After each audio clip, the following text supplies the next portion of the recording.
Hello everyone, welcome back to my YouTube channel. ನಾನು ಇವತ್ತು ಇದ್ಕಿದ ಬೇಳೆ ಸಾಂಬಾರು ಮಾಡಬೇಕು ಅಂತ ಅಂದ್ಕೊಂಡಿದ್ದೀನಿ. ಹಾಗೆ ತುಂಬ ದಿವಸದಿಂದ ಈ ರೆಸಿಪಿ ಮಾಡಬೇಕು ಅಂತ ಇದ್ದೆ. ಇವಾಗ ಹಬ್ಬಗಳು ಬಂತಲ್ಲ, ಅದಕ್ಕೇ ಇವತ್ತು ಮಾಡ್ತಾಯಿದ್ದೀನಿ. ಸೊ ನಾನು ಫಸ್ಟು ಒಂದು ಬಾಣಲಿ ತೊಗೊಂಡು ಅದಕ್ಕೆ ಸ್ವಲ್ಪ ಎಣ್ಣೆ ಹಾಕ್ಕೊಂಡು ಈರುಳ್ಳಿ, ಬೆಳ್ಳುಳ್ಳಿ ಮತ್ತು ಶುಂಠಿನ ಹಾಕ್ಕೋತಾ ಇದ್ದೀನಿ. ಸೊ ಇದಿಷ್ಟನ್ನು ಹಾಕ್ಕೊಂಡು ಫಸ್ಟು ನಾವು ಚೆನ್ನಾಗಿ ಫ್ರೈ ಮಾಡ್ಕೊಬೇಕಾಗುತ್ತೆ.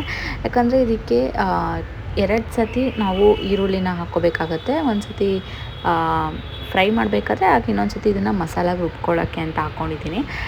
ಈ ರೆಸಿಪಿನ ನಾನು ಬರೀ ಇದ್ಕಿದ ಬೇಳೆಗೆ ಅಂತಲೇ ಹಾಕೋಕ್ಕಾಗಲ್ಲ. ಚಿಕನ್ ಸಾಂಬಾರಿಗೆ ಮತ್ತು ಮಟನ್ ಸಾಂಬಾರಿಗೆ ಕೂಡ ನಾವು ಈ ರೆಸಿಪಿನ ಮಾಡ್ಕೊಬೋದು. ಇದಾದಮೇಲೆ ನಾನು ಇದಕ್ಕೆ ಚಕ್ಕೆ ಲವಂಗನ ಹಾಕ್ತಾಯಿದ್ದೀನಿ. ಸೊ ನನ್ನ ಕಾಳು ಒಂದು ಅರ್ಧ kg ಇದೆ ಅಷ್ಟೇ, ಜಾಸ್ತಿ ಇಲ್ಲ.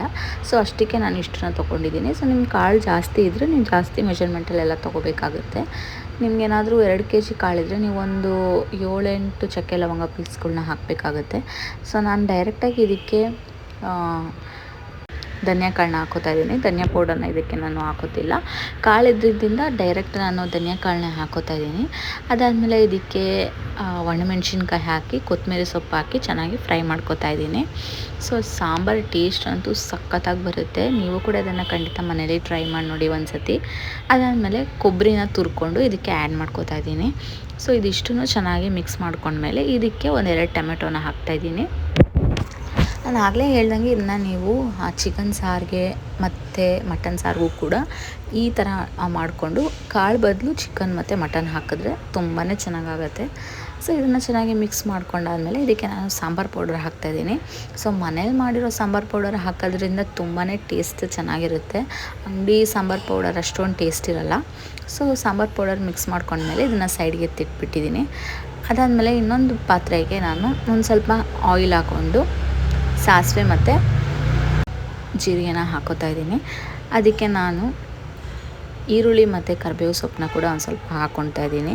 ಸೊ ಆವಾಗಲೇ ಎತ್ತಿಟ್ಟಿದ್ದೆ, ಒಂದು ಸ್ವಲ್ಪ ತಣ್ಣಗಾಗಿತ್ತು. ಅದನ್ನು ಚೆನ್ನಾಗಿ ರುಬ್ಕೊಂಡಿದ್ದೀನಿ. ಅದನ್ನು ಚೆನ್ನಾಗಿ ರುಬ್ಕೊಂಡು ಇಟ್ಟಿದ್ದೀನಿ. ಇದನ್ನು ಚೆನ್ನಾಗಿ ಫ್ರೈ ಮಾಡ್ಕೊಳ್ಳೋಣ. ಇವಾಗ ಕಾಳನ್ನು ಇದ್ರ ಜೊತೆಗೆ ಹಾಕ್ಕೊಂಡು ಚೆನ್ನಾಗಿ ಫ್ರೈ ಮಾಡ್ಕೋಬೇಕಾಗತ್ತೆ.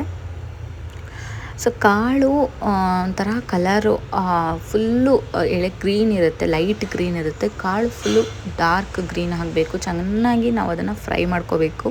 ಹಸಿ ವಾಸನೆ ಹೋಗೋ ಥರ ಫ್ರೈ ಮಾಡ್ಕೋಬೇಕಾಗತ್ತೆ. ಹಸಿ ವಾಸನೆ ಹೋಗೋವರೆಗೂ ಚೆನ್ನಾಗಿ ಫ್ರೈ ಮಾಡಿಕೊಂಡು ಇದಕ್ಕೆ ನಾನು ಆವಾಗಲೇ ಏನು ಮಸಾಲೆ ರುಬ್ಬಿಟ್ಟಿದ್ದೆ ಅದನ್ನು ಆ್ಯಡ್ ಮಾಡ್ಕೋತೀನಿ.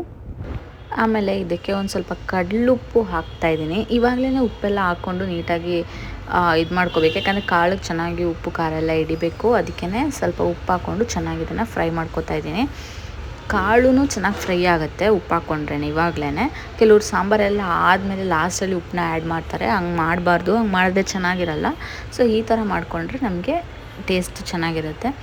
ರುಬ್ಬಿದ್ದನ್ನು ನಾನು ಹಾಕ್ತಾಯಿದ್ದೀನಿ. ನಿಮಗೆ ತೆಳ್ಳಗೆ ಬೇಕು ಅಂದರೆ ನೀವು ತೆಳ್ಳಗೆ ಮಾಡ್ಕೋಬೋದು. ಗಟ್ಟಿಗೆ ಬೇಕಂದ್ರೆ ನೀರು ಒಂದು ಸ್ವಲ್ಪ ಕಡಿಮೆ ಹಾಕ್ಬೋದು, ಹೇಗಿದ್ರೂ ನಡೆಯುತ್ತೆ.